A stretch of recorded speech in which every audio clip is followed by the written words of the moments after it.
Why do you want to work out? What is your goal?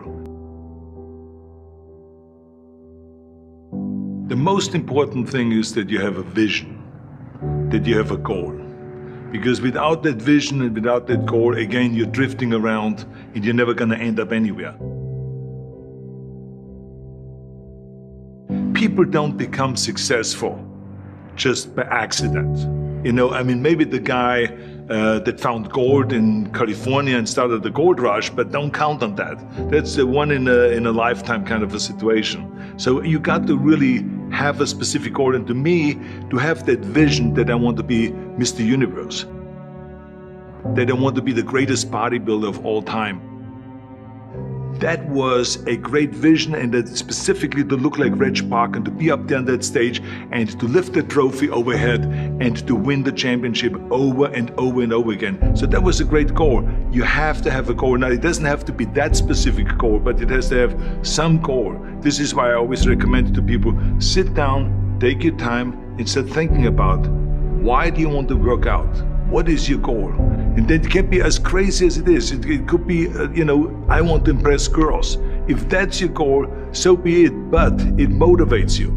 It could be that you're emulating a certain, bodybuilder or a certain football player, a certain boxer, whatever it is. Have those pictures put all over the wall like I did when I was a kid.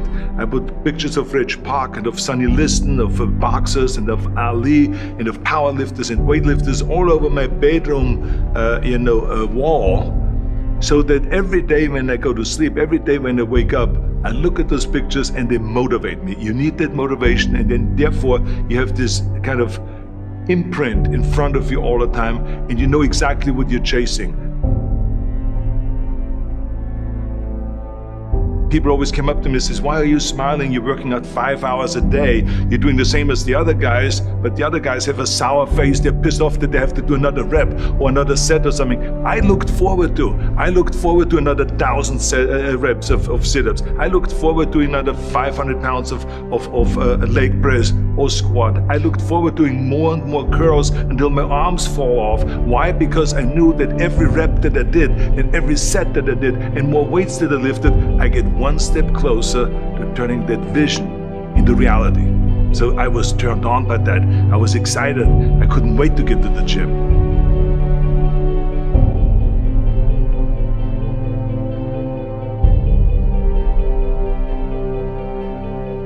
I remember that when I weighed 245 pounds, and Bob Raferson, the director of Stay Hungry, said to me that I'm interested in having you come in for a reading and work on your acting and all this, because I'm interested in having you in a movie to star with Jeff Bridges and with Sally Fields.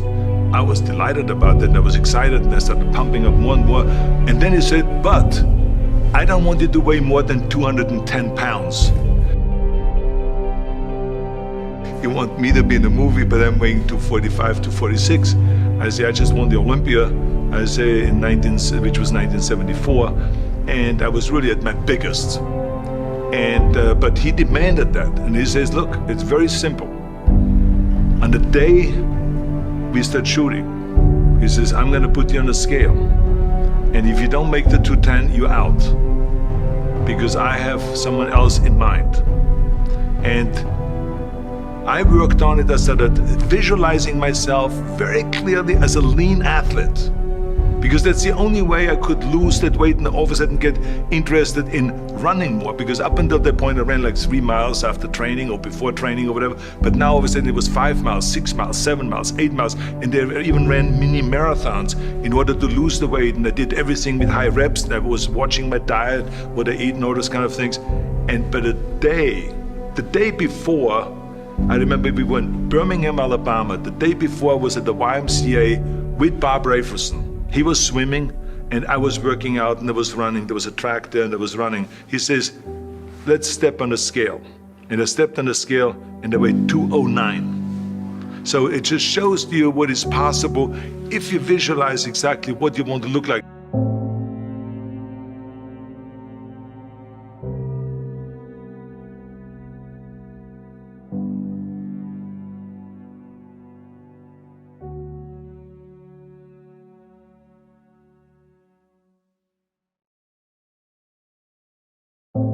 And there was no room for any kind of like, well, I can't get my act together or anything like this, because there's only a certain amount of time. But the key thing again is have the clear vision. Have the specific goal of what you want to accomplish, because then you never go to the gym and you say, today I feel down a little bit, I don't know what it is all about, I don't know my life, I'm confused. No, I tell you that I was a perfect example of someone that was not confident at all.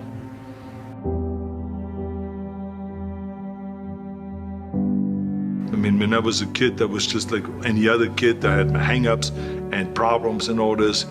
But when I joined the weightlifting club and I won my first little trophy because I did the best clean and jerk, and then we went to another meet and I won another little trophy, I started feeling like somebody.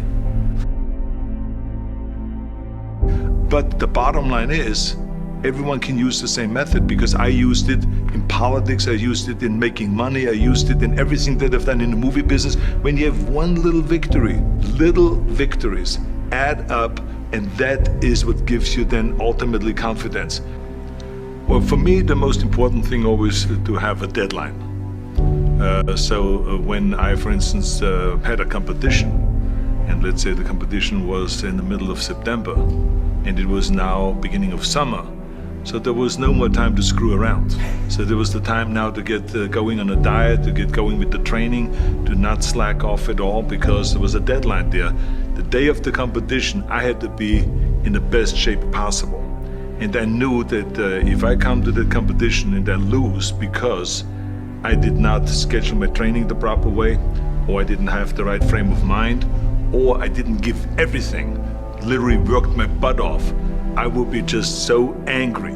So I never wanted to be in that situation. So this is why it was very important to pick that time and to say, this is when I have to be in top shape, and then I work towards that. But it's not just with the competition. I mean, it's the same in the movie business. I mean, to me, it was always a big advantage when I said, okay, my movie starts on April 1, and I have now 3 months, so I have to get really in great shape. So you pick those times. It could also be that you have no movie and you have no Mr. Olympia or no Mr. America, no Mr. Universe coming up or any of those things. But you say to yourself, the summer starts in June. I'm gonna go to the beach in June, and at that time I want to be in great shape. So that creates an urgency that makes you really start training hard and taking it seriously. Because if you don't have a specific plan, then you wander around. I mean, you can have, as I've told you many times, the best ship or the best plane in the world, but if you don't have a specific goal where you want to go and when you want to get there, you just drift around and you never get anywhere. So this is why it is so important to create that urgency and have a specific time when you want to be in shape. Well, I mean, look, everyone has a problem with time, but the day has 24 hours and we sleep 6. Now, I know there's some out there that say, whoa, I need 8. Well, I say just sleep a little faster, because the bottom line is we have 6 hours of sleep, 24 hours are available, so you have 18 hours now available to your work, your family, your hobbies, and also to learn something new or to do something new, which could easily be that you want to learn a new language, or that you want to read as a New Year's resolution, I have to read a book every week, or you say, I'm gonna go and reshape my body. So you're gonna go and take this hour out of your schedule and say, I'm gonna train an hour every day. So this is for most people a huge challenge, but it is totally doable, I can tell them, because the kind of things that I did when I came to this country, I mean, I went to school, I was working in construction, I was working out my 5 hours a day, I was taking acting classes from 8 o'clock at night to 12 midnight, I was doing all of those things. I wanted to make sure that out of the 24 hours of the day, that I don't waste one single hour. Those hours were too precious. And so there I just want to tell people, don't give me this thing, I have a difficult time with the time and I don't have time for this and I don't have that. You have time, you make the time.